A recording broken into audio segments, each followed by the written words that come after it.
Bonsoir et bienvenue dans cette nouvelle édition de l'Africa Tonight. Au sommaire de l'actualité, la commission électorale de la République démocratique du Congo annule certains résultats des élections législatives et scrutins locaux en raison notamment de cas de fraude. Des partis de l'opposition réagissent et estiment que les irrégularités relevées remettent également en question la crédibilité de l'élection présidentielle.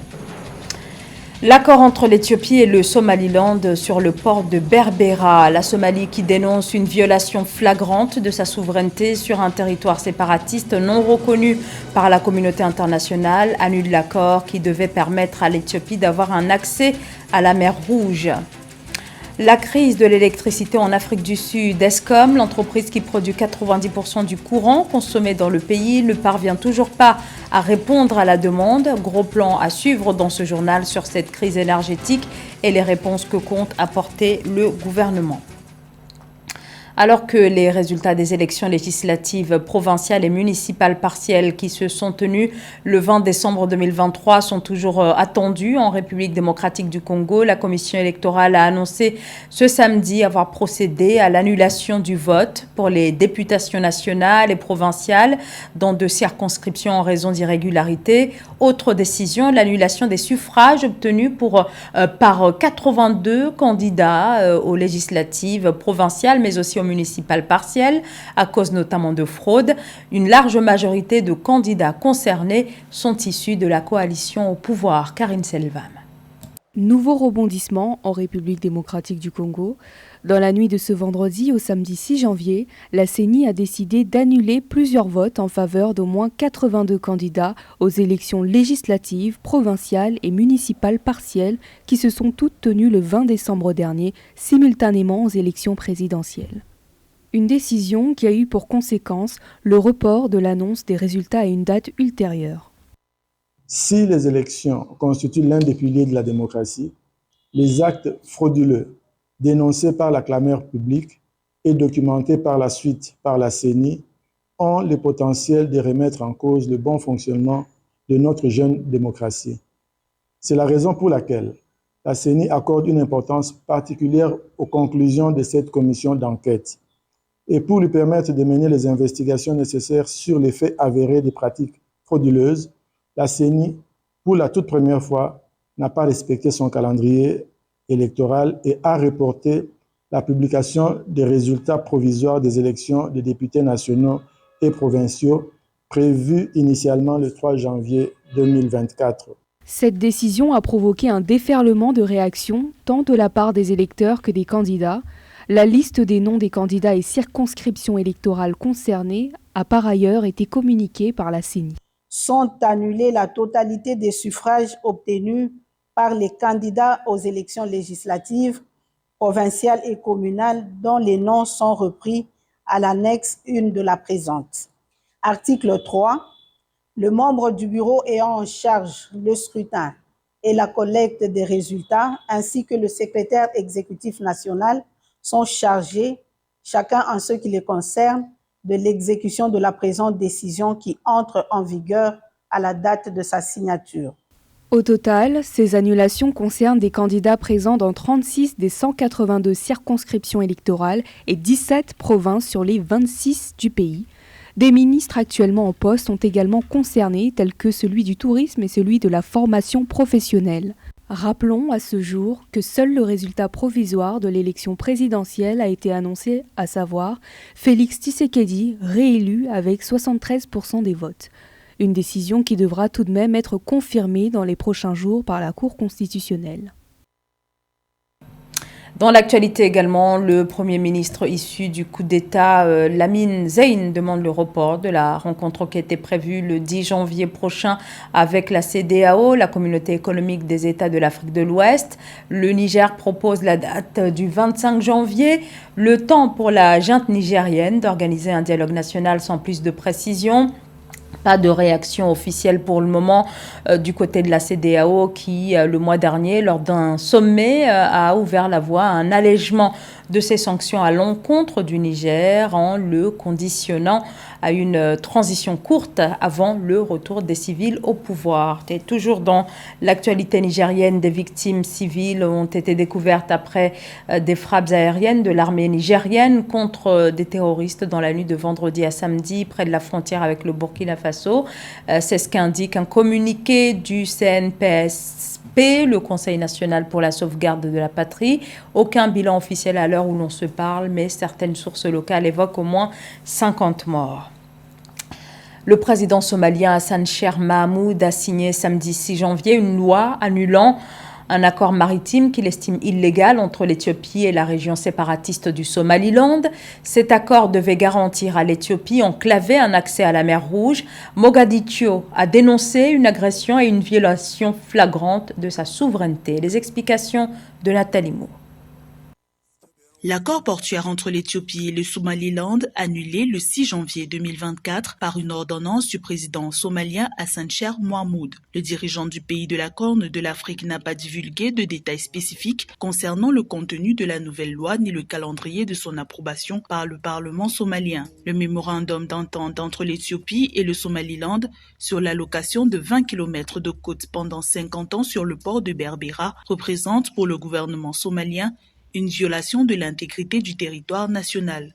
Ce soir, j'ai signé la loi annulant le protocole d'accord illégal entre le gouvernement de l'Éthiopie et du Somaliland. Avec le soutien de nos législateurs et de notre peuple, cette loi est une illustration de notre engagement à sauvegarder notre unité, notre souveraineté, notre intégrité territoriale conformément au droit international. Côté éthiopien et somalilandais, aucune réaction n'a suivi la décision du président Hassan Sheikh Mohamud. On se souvient toutefois qu'en octobre 2023, le premier ministre éthiopien Abiy Ahmed a déclaré que l'existence de l'Éthiopie était liée à la mer Rouge, qui pour lui est un patrimoine collectif pour les pays de la Corne de l'Afrique. Pourtant, l'indépendance de l'Érythrée en 1993 a fermé l'accès à la mer Rouge à l'Éthiopie, qui se trouve désormais enclavée et dépendante de ses pays voisins sur le plan maritime.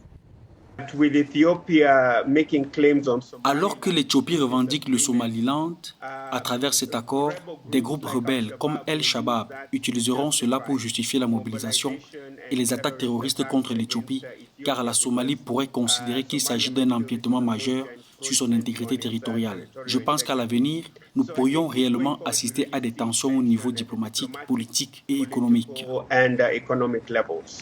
L'accord du 1er janvier 2024 pour l'exploitation du port de Berbera, en dehors de ses implications économiques, revêt d'importants enjeux politiques. Le gouvernement du Somaliland a indiqué que l'Éthiopie a accepté d'être le premier pays à reconnaître son indépendance en échange d'un accès à la mer Rouge. Une autonomie totale revendiquée depuis 1991, mais source de fortes tensions entre l'État fédéré somalilandais et le gouvernement central somalien. L'Afrique du Sud est toujours en proie à une profonde crise de l'électricité.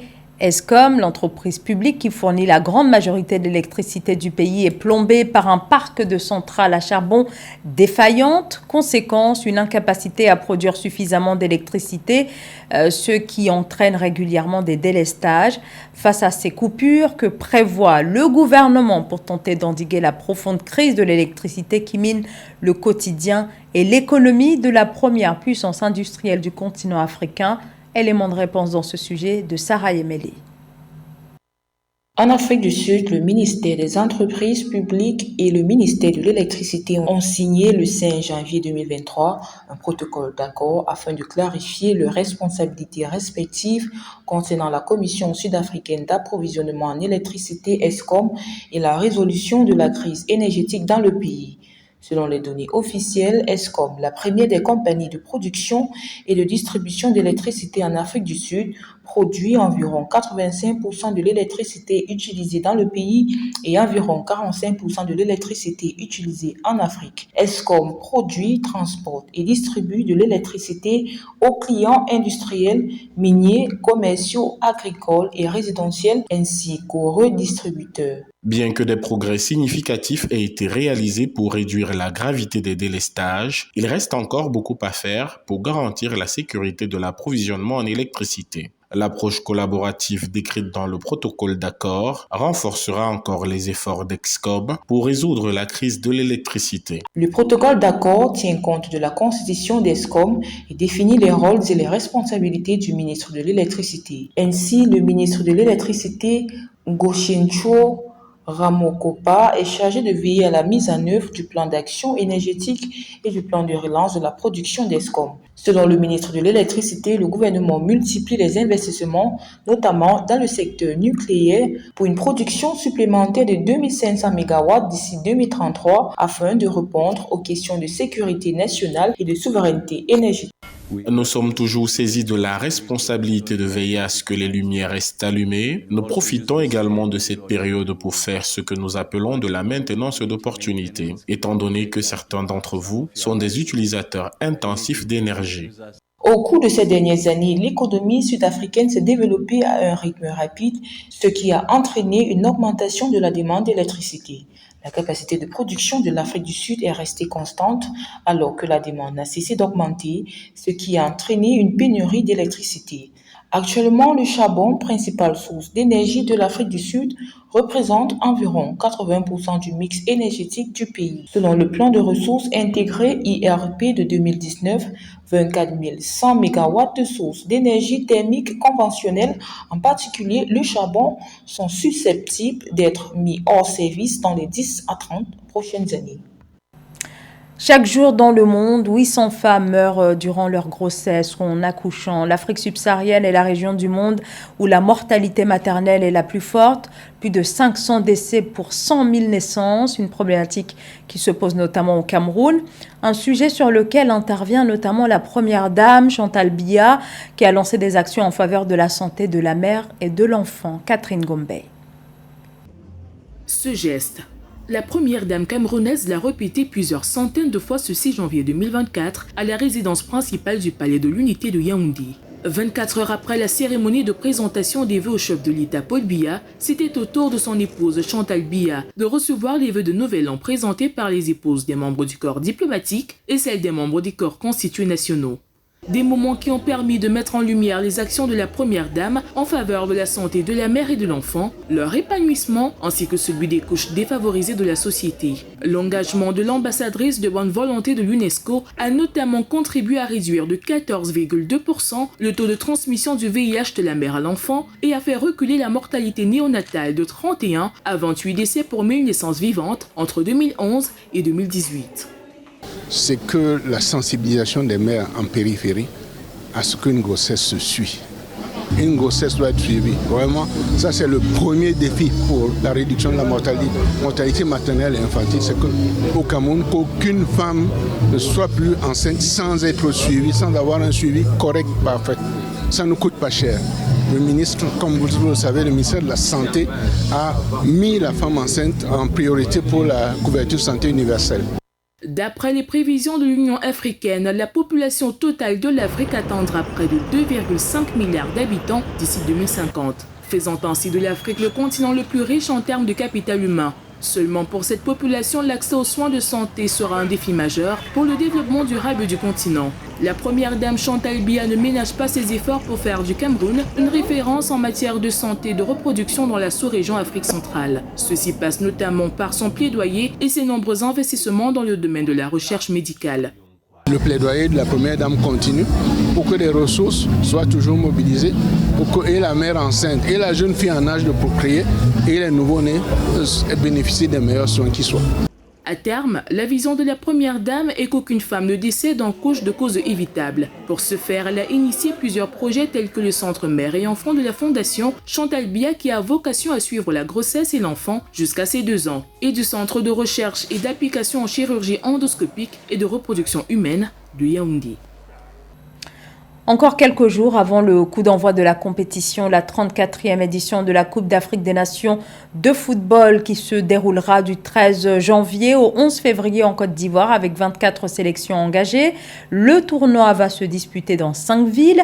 Réussir l'organisation de cette compétition continentale est une nécessité pour la Côte d'Ivoire qui entend également se dépasser sur le plan sportif. En effet, les éléphants déjà sacrés à la CAN à 2 reprises sont en quête d'un 3e titre continental. Marcel Kouassi, Philomène Tine.